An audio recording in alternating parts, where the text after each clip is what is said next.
сонымен біз бұны өтірік байқамағандай боламыз ба?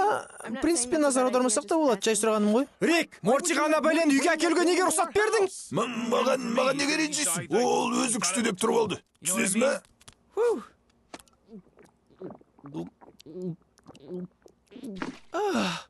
Ал жақсы, мен қайттан үстіге кеттім.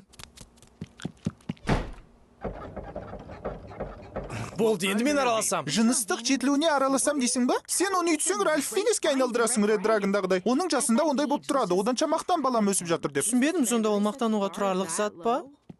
Рик, 5 минутқа кетіп кетасың ба? Өтінем тезірек. Жарайды, енді біз шиқылдаған дауыс естісек араласамыз.